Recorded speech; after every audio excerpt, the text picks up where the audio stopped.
The alien ship Harmony's Edge moved slowly through space, its dark hull almost invisible against the starry background. Inside the command center, Commander Zethkar studied the blue and green planet on his main screen. His 6 eyes focused on the swirling white clouds that covered parts of the world below. "Such a small planet," Zethkar said to his second officer. "Hard to believe these creatures think they own it." Officer Nemtar clicked his claws together, a sign of amusement among the Rex people. "The humans are quite amusing, Commander. Our scouts report they still use chemical rockets to reach their own moon. Very primitive." Zethkar had been watching Earth for 3 months now. The Galactic Coalition had sent him here to study the humans before making contact. What he found was disappointing. These creatures had barely left their home planet. They had a few small stations in orbit and one tiny base on their moon. Their technology was at least 500 years behind Coalition standards.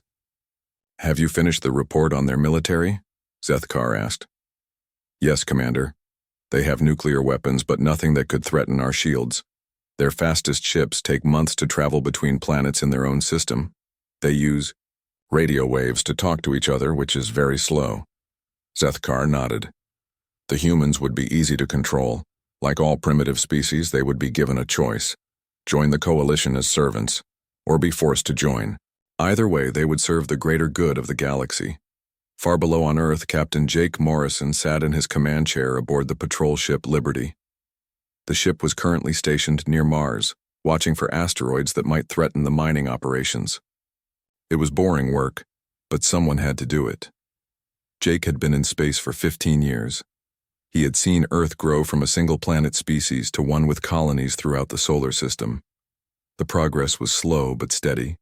In another 50 years, humans might be ready to travel to other star systems. "Captain," called Lieutenant Dan Foster from the communications station, "I'm getting something strange on the deep space sensors." Jake turned his chair toward Foster. "What kind of strange?" "It's a signal, sir, but it's not coming from any human ship or station. The pattern is completely different from anything in our databases." Jake felt his heart rate increase. For decades, scientists had wondered if humans were alone in the universe. Many believed that other intelligent life existed somewhere among the stars, but this was the first time anyone had detected proof.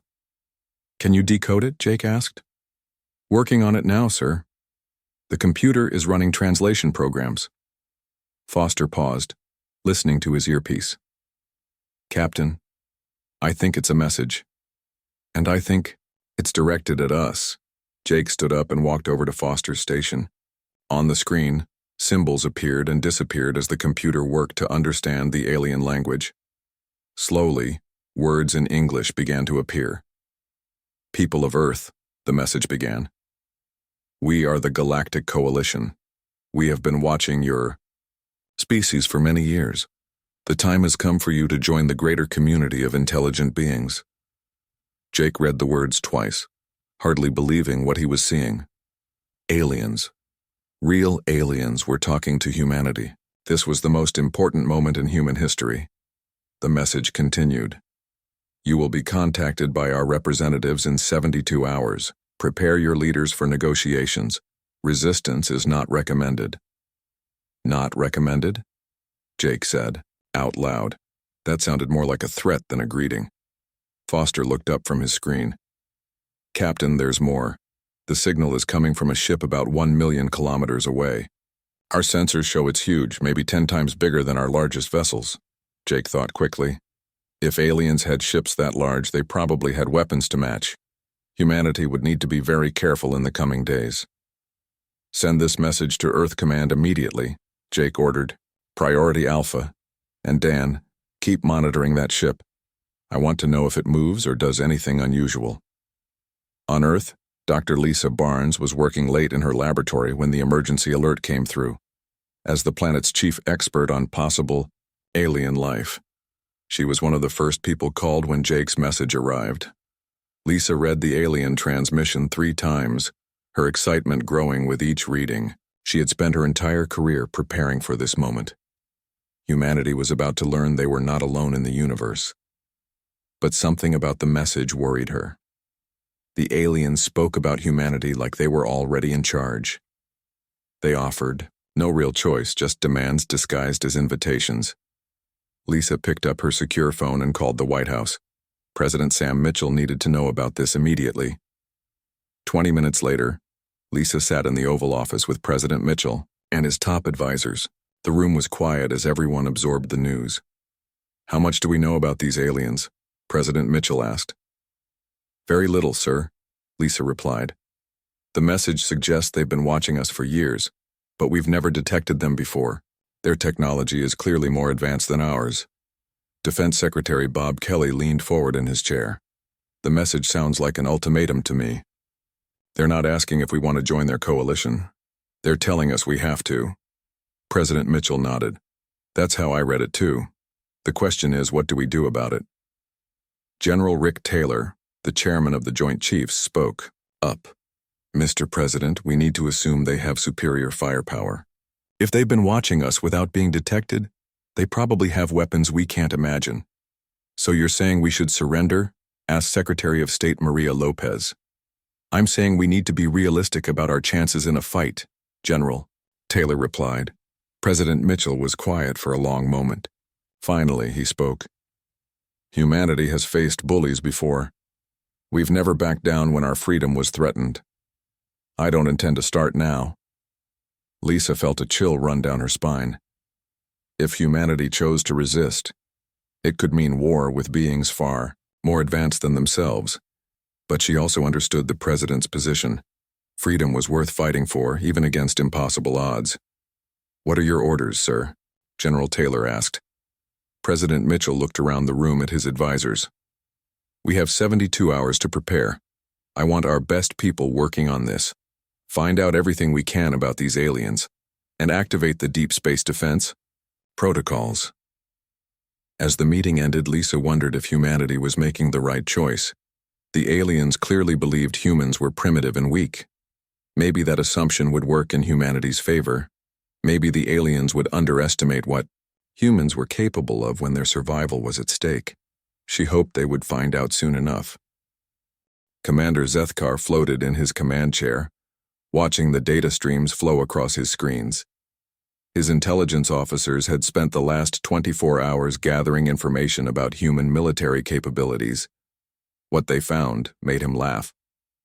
"Show me their strongest weapons again," Zethkar said to his tactical officer.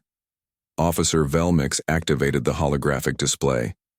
Images of human nuclear missiles appeared in the air between them. "These are their most powerful weapons, Commander. They call them intercontinental ballistic missiles, very crude fusion devices." Zethkar studied the primitive rockets. "How much damage could they do to our shields?" "Practically none, sir. Our deflector screens could absorb thousands of these explosions without failing. The humans might as well throw rocks at us." The other officers in the command center made clicking sounds with their claws. This was how the Vrex people showed amusement. The idea of fighting humans was like imagining a battle between adults and children. "What about their space fleet?" Zethkar asked. "Even more pathetic," Velmix replied. "They have perhaps 50 ships capable of leaving their planet's orbit. Most are cargo vessels or research ships. We detected only a dozen that could be considered military vessels, and those carry weapons barely suitable for fighting pirates." Zethkar felt pleased with this news. The Coalition's rules required them to give primitive species a chance to surrender peacefully, but if the humans were foolish enough to resist, the war would be over in hours. "Their technology is at least 5 centuries behind ours," Velmix continued. "They still use chemical rockets for propulsion. Their fastest ships would take months to travel between the planets in their own system. We could cross their entire solar system in 2 days." "And their defenses?" Zethkar asked. "Laughable. They have a few orbital platforms around their homeworld, but our sensors show they're armed with the same primitive weapons as their ships. A single cruiser from our fleet could destroy their entire defensive network." Zethkar nodded with satisfaction. This would be one of the easiest conquests in Coalition history. The humans would realize they had no choice but to submit. Most primitive species accepted their fate once they understood how hopeless resistance would be. Meanwhile, deep beneath the Rocky Mountains on Earth, Colonel Matt Rodriguez walked through corridors that officially did not exist. The Cheyenne. Mountain Deep Space Command Center had been built in secret over the past 30 years. Only a handful of people knew about humanity's hidden preparations. Matt stopped at a massive steel door marked with warning signs in 12 languages. He placed his hand on the scanner and waited for the computer to verify his identity. The door opened with a heavy grinding sound. Inside, dozens of technicians worked at control stations. Giant screens showed star charts and tactical displays. This was the nerve center of Earth's real defense network, the one no alien scanner would ever detect. Status report, Matt said to the duty officer. Major Susan Clark turned from her console. All deep space assets are coming online, sir. The asteroid belt stations are fully operational. Luna Base is ready. The outer system platforms are charging their main batteries. Matt nodded. For decades, humanity had been building defenses throughout the solar system. To any observer, they looked like mining operations, research stations, and communication relays. In reality, they were weapons platforms more advanced than anything the galaxy had ever seen. What about the Ghost Fleet? Matt asked. Standing by, sir. All 743 vessels are maintaining their disguises. The enemy will never know they're there until we're ready to strike. Matt smiled grimly. The aliens thought, humans had 50 ships. They were wrong by a factor of 15. Most of humanity's real fleet was hidden throughout the solar system, disguised as asteroids, space debris, and civilian vessels. At the Lunar Research Facility, Dr. Amy Watson put the finishing touches on her latest creation. The sleek ship in the front of her looked nothing like the crude rockets the aliens had detected. This vessel used technology that would have seemed like magic to humans just 50 years ago. Final systems check, Amy said to her team. The engineers ran through their checklists. Gravitational drive online. Quantum communication array ready. Adaptive stealth systems fully operational. Plasma cannon arrays charged and ready. Amy felt proud of what they had accomplished. This ship could travel faster than light, communicate instantly across vast distances, and fight with weapons that could shatter planets. And it was just one of hundreds like it. Dr. Watson, called her assistant Tom Bradley. We're getting a message from Earth Command. They want to know if the prototype is ready for combat. Amy looked at the beautiful ship one more time. Tell them the Vengeance is ready to show these aliens what human engineering can really do. Back on the patrol ship Liberty, Captain Jake Morrison received new orders from Earth Command. The message was short and coded, but Jake understood what it meant. Humanity was not going to surrender. Dan, Jake called to his communications officer. Open a channel to the alien ship. Lieutenant Foster worked at his controls. Channel open, sir.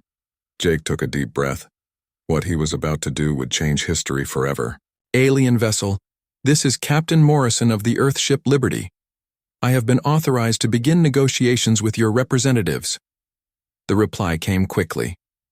Human vessel, this is Commander Zethkar of the coalition ship Harmony's Edge. We are pleased that your leaders have chosen to be reasonable. Prepare to receive our terms for your surrender. I think there's been a misunderstanding, Jake said calmly. We're not here to surrender. We're here to discuss the terms of your withdrawal from our solar system. There was a long pause. When Zethkar finally replied, his voice carried the tone of an adult correcting a foolish child. Captain Morrison, perhaps you do not understand your situation. We represent a coalition of 12 advanced civilizations. Our technology is centuries ahead of yours. Resistance would be suicide. Jake smiled, though he knew the aliens couldn't see his face. Commander, perhaps you don't understand our situation either. We've been preparing for this conversation for a very long time. Preparing? Zethkar laughed. What could you possibly have prepared that would concern us? You'll find out soon enough, Jake replied. But first, let me ask you a question. How many human ships do your sensors detect in this system? Zethkar paused, probably checking his displays. 53 vessels, most of them civilian craft. Why? Jake's smile grew wider. Just curious. We'll be in touch, Commander. Jake cut the communication and turned to his crew. All hands, prepare for combat, and someone send a message to Earth Command. Tell them the aliens took the bait. The trap was set. Soon the galaxy would learn why it was never wise to threaten humanity. The 72-hour deadline passed like a shadow over Earth. In the Oval Office, President Sam Mitchell sat with his advisors as the final minutes ticked away. Outside, the world held its breath. Every human on the planet knew that these next few moments would decide their species' fate. "Mr. President," said General Rick Taylor, "it's time." Sam Mitchell nodded and walked to the communication console. He had practiced this speech 100 times, but his hand still shook slightly as he activated the transmission. This message would go directly to the alien fleet waiting beyond Earth's orbit. To the beings who call themselves the Galactic Coalition, President Mitchell began. "I am Sam Mitchell, elected leader of the human species. You have demanded our surrender within 72 hours. I am here to give you our answer." He paused, thinking of all the humans throughout history who had faced impossible odds, from ancient warriors fighting with spears against armored enemies, to pilots flying against superior forces in 2 world wars. Humanity had always found a way to survive. Our answer is no. Humanity does not kneel. We do not surrender our freedom to bullies, no matter how advanced their technology might be. If you want to control us, you will have to fight us. And I promise you this, we will make you regret that choice. The transmission ended. In the silence that followed, everyone in the room understood that there was no turning back now. Aboard the Harmony's Edge, Commander Zethkar stared at his communication screen in disbelief. Around him, his officers made confused clicking sounds. No primitive species had ever rejected the Coalition's generous offer before. "Did they just declare war on us?" asked Officer Velmix. "It appears so," Zethkar replied. He felt more puzzled than worried. It was like watching children challenge trained soldiers to combat. "Very well. If they choose destruction over wisdom, we will grant their wish." Zethkar activated his tactical display. "Target one of their orbital stations. Use minimum power. We will show them what resistance costs." The Coalition ship's main weapon charged with a low humming sound. Energy built up in the massive cannon until it glowed like a small star. This single shot could vaporize a mountain or boil away an ocean. "Firing," announced the weapons officer. A beam of pure energy lanced out from the alien ship, crossing the distance to Earth in seconds. It struck one of the orbital platforms that protected the planet's northern hemisphere.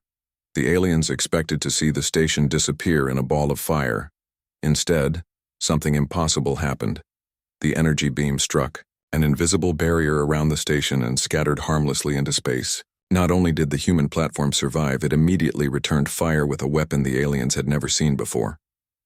The particle beam that erupted from the human station cut through space like a sword of light. It struck the Coalition ships' shields and punched through them as if they were made of paper. Alarms screamed throughout the alien vessel as systems overloaded and failed. "Impossible," Zethkar shouted. "Our shields are the strongest in the galaxy. Sir, we've lost 40% of our defensive screen," reported the damage control officer. "That weapon used some kind of quantum disruption field. Our shields can't stop it." Zethkar felt the first stirrings of fear. How could a primitive species possess weapons that could penetrate Coalition defenses? It was like discovering that children had somehow built laser cannons. But this was only the beginning of the Coalition's nightmare. Throughout the solar system, humanity's hidden fleet began to reveal itself. What the aliens had thought were asteroids suddenly came to life, their rocky surfaces falling away to expose gleaming warships beneath. Civilian cargo haulers shed their disguises and activated weapon systems that blazed with deadly energy. General Rick Taylor watched the transformation from his command center deep beneath Earth's surface. On the massive screens around him, red dots representing human ships appeared throughout the solar system. In minutes, the 50 ships the aliens had detected became 500. "All units, this is Earth Command," Taylor spoke into his headset. "Execute Operation Surprise. Show these invaders what happens when you threaten humanity." Captain Jake Morrison smiled as he received the order aboard the Liberty. His ship had been playing the role of a simple patrol vessel for months, but now, it was time to drop the act. "All hands, battle stations," Jake announced. "Drop stealth mode and activate combat systems. The Liberty transformed before the aliens' amazed eyes. Armor plating slid back to reveal weapons that belonged on ships 10 times its size. Hidden engines roared to life, giving the vessel speed that defied the laws of physics, as the aliens understood them. But Jake's ship was not alone. Throughout the solar system, hundreds of similar vessels revealed their true nature. The asteroid belt mining stations opened fire with massive railguns that could punch holes through planets. Hidden bases on the outer moons launched swarms of fighters that moved faster than anything in the Coalition fleet. Commander Zethkar watched his tactical display fill with red enemy contacts. In the space of 10 minutes, the humans had gone from having a handful of primitive ships to commanding a fleet that outnumbered the Coalition forces 3-1. "How is this possible?" he demanded. "Where did all these ships come from?" His intelligence officer worked frantically at his station. "Commander, I'm analyzing the enemy vessels. Their technology. It's not primitive at all. Some of these weapons are more advanced than our own." "That's impossible. We've been watching them for years." "Sir, I think they've been watching us too. These ships use design principles I've never seen before. It's like they took our technology and improved it." On the lunar surface, Dr. Amy Watson gave the order her team had been waiting decades to hear. "Launch the Vengeance. Show them what human science can really do." The sleek ship rose from its hidden hangar like a silver arrow. It moved through space with impossible grace, bending the laws of physics around itself. This was humanity's most advanced creation, a vessel that represented 50 years of secret research and development. As the Vengeance approached the Coalition fleet, its weapon systems came online. The alien sensors couldn't even detect what kind of energy the human ship was using. It was completely outside their understanding of science. Zethkar realized with growing horror that everything the Coalition thought they knew about humans was wrong. This was not a primitive species stumbling into space.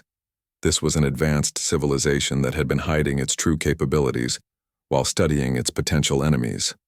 "All ships, retreat to safe distance," Zethkar ordered. "We need to report this to the Coalition High Command immediately." But as the alien ships tried to withdraw, they discovered that the humans had surrounded them. There was nowhere to run. The hunters had become the hunted, and humanity was ready to show the galaxy exactly how dangerous that could be. The battle that followed changed everything the galaxy thought it knew about warfare. The Coalition fleet, trapped in Earth's solar system, found themselves fighting an enemy that refused to follow any known rules of combat. Commander Zethkar watched in horror as human ships attacked his formation. These vessels moved like nothing he had ever seen before. They didn't form neat battle lines or follow predictable patterns. Instead, they swarmed around the Coalition fleet like angry insects, striking from impossible angles and disappearing before his gunners could return fire. "Focus all weapons on the nearest human ship," Zethkar ordered. His tactical officer tried to comply, but the humans wouldn't stay still long enough to target. One moment a human ship would be directly ahead. The next, it would be attacking from behind, using the gravity of nearby planets to change direction faster than Coalition computers could track. Lieutenant Colonel Steve Parker led a squadron of human fighters in an attack that made no sense by alien standards. Instead of flying in formation, his pilots scattered across the battlefield. They used asteroids as cover, hid behind the larger human ships, and even flew directly through the exhaust trails of Coalition vessels to mask their approach. "Alpha Squadron, hit them from below," Steve called over his radio. "Beta Squadron, circle around and attack their engines. Don't give them time to think." The alien ships tried to respond, but their tactical computers couldn't predict what the humans would do next. Coalition warfare followed ancient patterns that had been refined over thousands of years. But humans fought like no other species in the galaxy. When Coalition ships attempted to retreat, human vessels blocked their escape routes. When the aliens tried to form defensive positions, human ships appeared inside their formations, having somehow slipped past sensors that should have detected them easily. The most terrifying thing for the aliens was that humans seemed to have no regard for their own survival. Coalition pilots were trained to preserve their ships and crew above all else. Losing experienced personnel was considered a waste of valuable resources, but human pilots thought differently.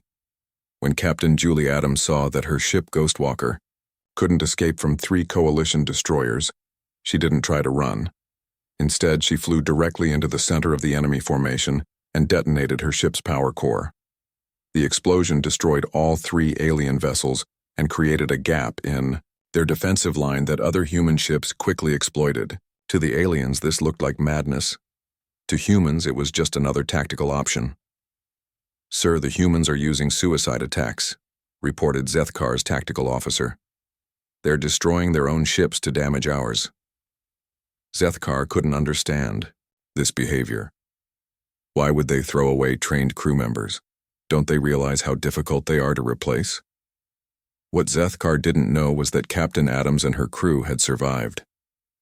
At the last moment before detonation, they had used a technology the Coalition had never seen: emergency teleportation that moved the entire crew to safety aboard another human ship. The humans weren't actually sacrificing their people. They were using the aliens' assumptions against them, making the Coalition think they were facing an enemy with unlimited willingness to die. But the real shock came when Coalition ships tried to surrender. In galactic warfare, there were strict rules about accepting the surrender of defeated enemies.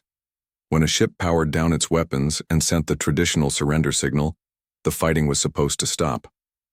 The humans ignored these signals completely.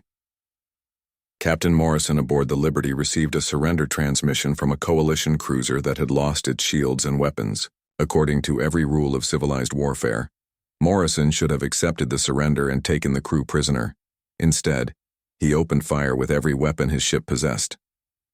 "Captain, they're trying to surrender," called Lieutenant Foster from his communication station. "I don't see any white flag," Morrison replied coldly. "And last I checked, humanity never agreed to follow their rules." The Coalition cruiser exploded in a ball of fire. There were no survivors. This pattern repeated throughout the battle.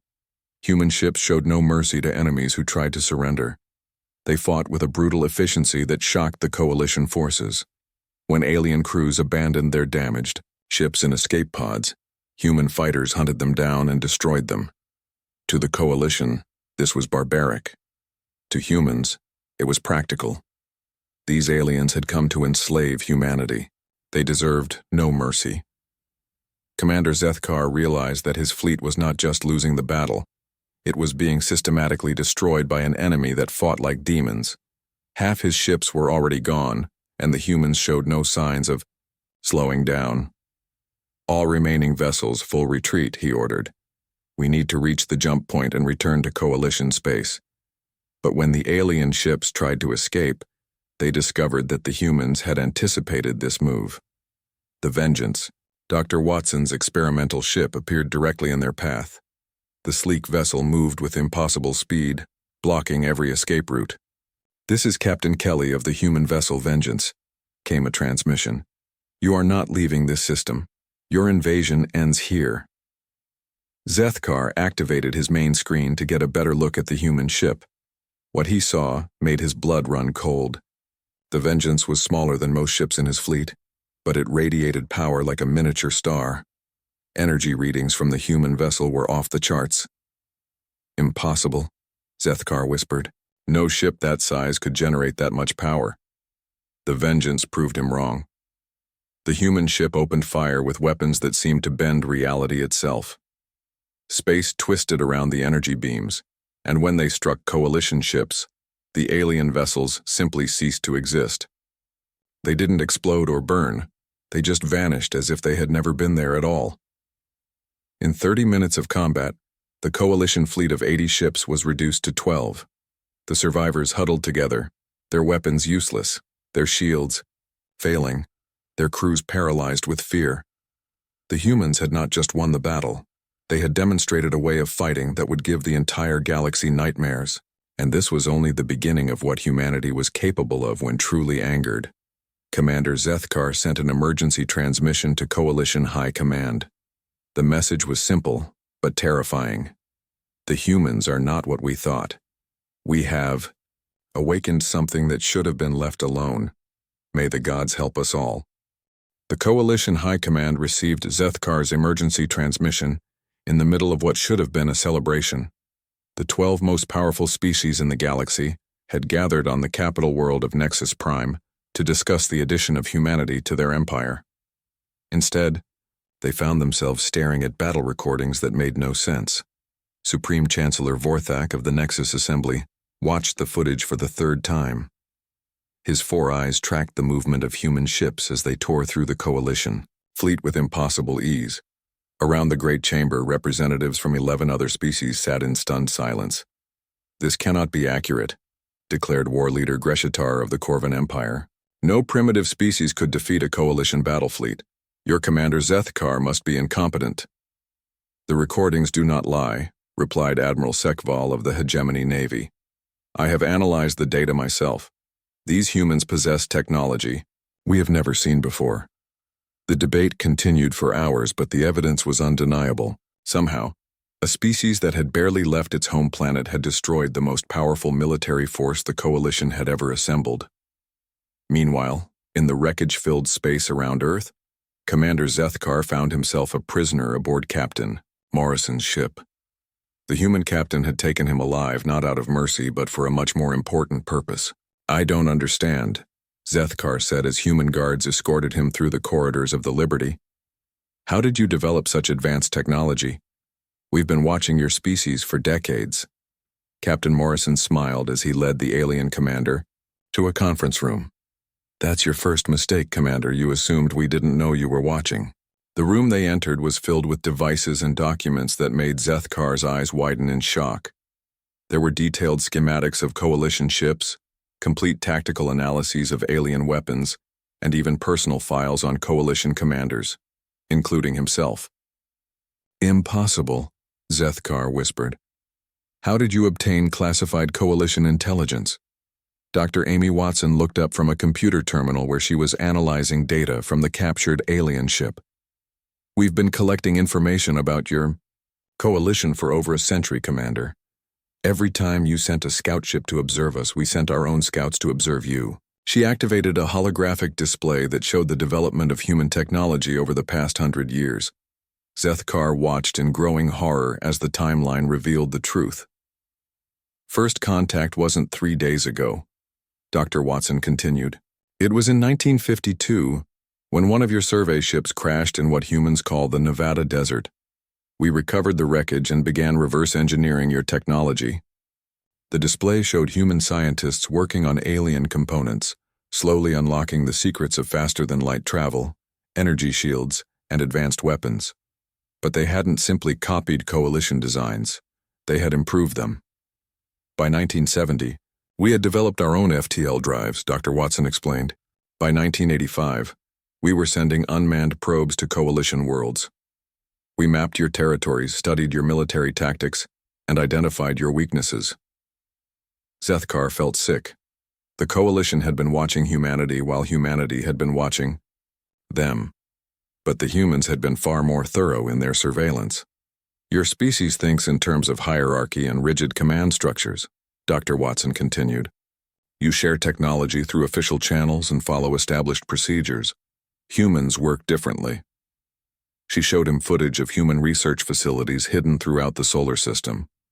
Unlike Coalition research, which was centralized and controlled, human development was scattered across dozens of independent programs. Each group pushed the boundaries of science in different directions. While your scientists focused on perfecting existing technology, ours focused on creating entirely new forms of science. That's why our weapons cut through your shields like they weren't there. That's why our ships move in ways your computers can't predict. Captain Morrison leaned forward in his chair. "You want to know the real difference between humans and the rest of the galaxy, Commander? You study war as an academic exercise. We live it." The captain activated another display showing human history. Images of ancient battles, medieval sieges, and modern conflicts flashed across the screen. Humans have been fighting wars for thousands of years.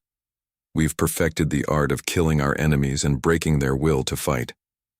What you saw today wasn't just superior technology. It was superior understanding of warfare itself. Zethkar watched the historical footage in growing horror. Humans didn't just fight to win territory or resources. They fought to completely destroy their enemy's ability to resist. They showed no mercy to those who threatened their survival. The Coalition follows rules of engagement that have existed for millennia. Morrison continued. Honor codes, surrender protocols, limitations on weapons usage. These rules were created by species who view war as a political tool. The captain's expression grew cold. Humans view war as survival. When our existence is threatened, there are no rules. There is only victory or extinction.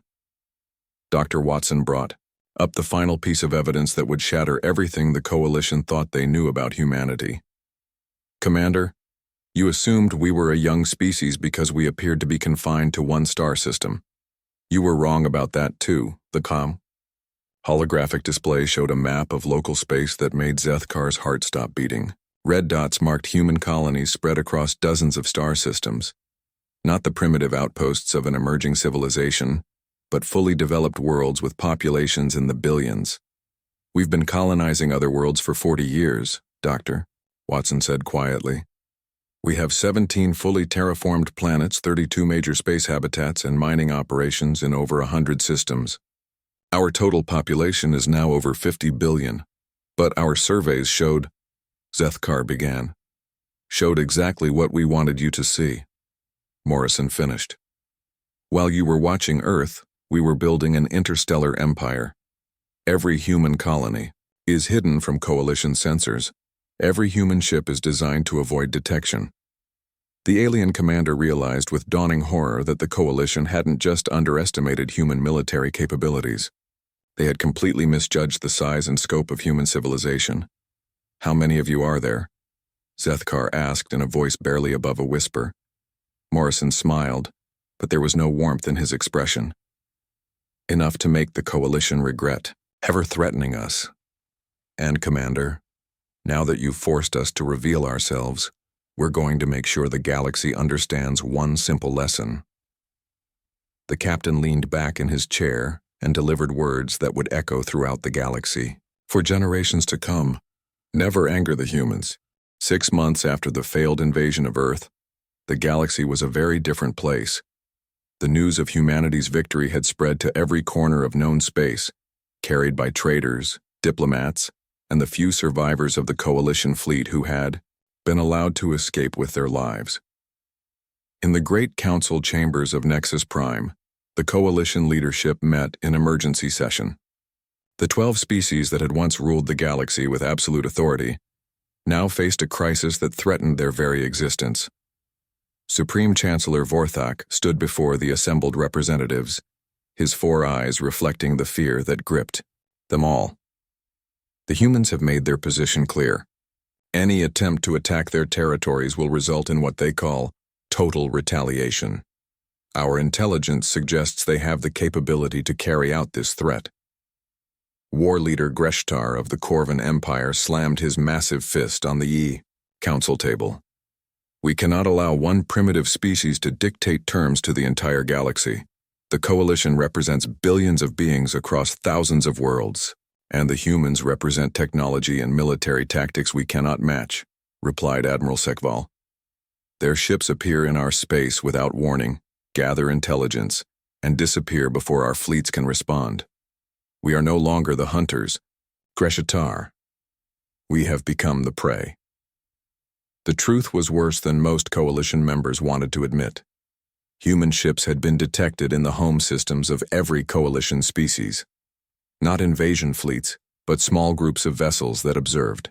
Military installations mapped defensive networks and vanished before they could be engaged. The message was clear.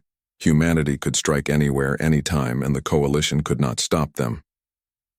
On Earth, President Sam Mitchell stood in the newly expanded Situation Room, watching reports from around the galaxy. The wall screens showed human colonies thriving on distant worlds, trade ships moving freely through space that had once belonged exclusively to the Coalition, and diplomatic missions establishing contact with non-Coalition species. Mr. President, said General Rick Taylor, we're receiving another surrender offer from the Vrex Empire. They're offering to pay tribute in exchange for protection from their enemies. Sam Mitchell shook his head. Tell them the same thing we told the others. Humanity is not interested in ruling other species. We just want to be left alone to develop in peace. But peace, it seemed, was not what the galaxy was going to give them. Word of humanity's military capabilities had reached species beyond the Coalition, and many of them wanted to test these new players on the galactic stage. Captain Jake Morrison, now promoted to Admiral, commanded the human battle fleet that patrolled the edges of human space. His flagship Liberty had been upgraded with the latest human technology, making it more powerful than entire Coalition fleets. Admiral, called his communications officer, Lieutenant Foster, we're receiving a transmission from the Zephyrian Confederacy. They're requesting a meeting. Jake nodded. The Zephyrians were one of the few species that had remained neutral during the Coalition's expansion. If they were reaching out to humanity, it meant they were looking for allies against their old enemies. Tell them we'll meet at the coordinates they specify, Jake replied. But make sure our escort fleet stays hidden. I want them to think we're coming alone. The meeting took place in neutral space, far from any major star system. The Zephyrian ship was elegant and graceful, built for exploration rather than war. But Jake's sensors detected weapon systems that could have threatened Coalition vessels. Commander Lisa Tell of the Zephyrian fleet welcomed Jake aboard her ship with the kind of respect usually reserved for representatives of major galactic powers. Admiral Morrison, my people have watched with great interest as humanity emerged onto the galactic stage. We didn't emerge, Commander, Jake replied. We were forced to reveal ourselves when the Coalition decided to threaten our homeworld. Lisa Tell's expression grew serious. The Coalition has been a threat to free species for centuries. Many of us have been waiting for someone with the power to challenge their dominance. Your victory gives hope to billions of beings who have lived under their oppression. Over the following hours, Jake learned that humanity's actions had triggered something unexpected. Species throughout the galaxy were beginning to rebel against Coalition authority. The Zephyrians, the Free Worlds Alliance, the Independent Systems Collective, all were preparing to throw off the chains of Coalition control. We do not ask you to fight our wars for us, Lisa Tell explained.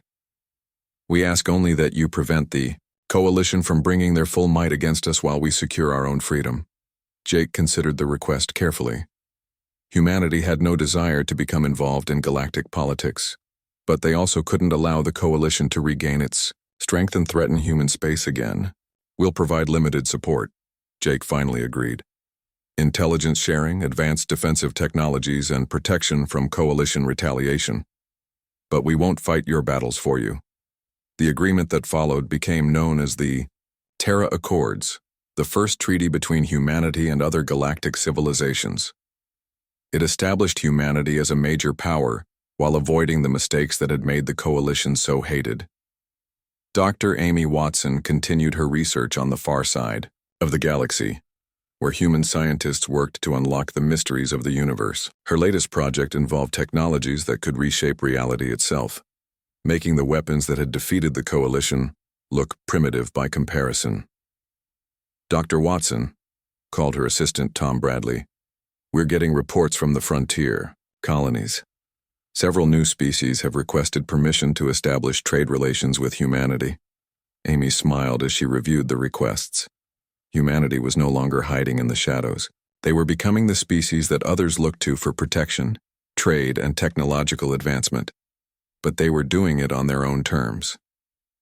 On Nexus Prime, Commander Zethkar sat in a cell that was more comfortable than most Coalition officers' quarters. The humans had treated him well during his captivity, but he was still a prisoner of war. A human guard approached his cell. Commander, you have a visitor. Captain Morrison entered the cell block, carrying a small device that Zethkar recognized as a personal communicator. Your government wants to arrange a prisoner exchange, Morrison said. They're offering to return our people they captured during the war. Zethkar looked confused. What people? We never captured any humans. Morrison smiled. That's what they thought. But we had agents throughout Coalition space long before this war began. Your people just didn't know how to recognize them. The final shock came when Morrison activated the communicator. Voices spoke in perfect coalition languages, reporting from inside the most secure facilities in coalition space. Human agents, who had been gathering intelligence for decades, were finally revealing themselves.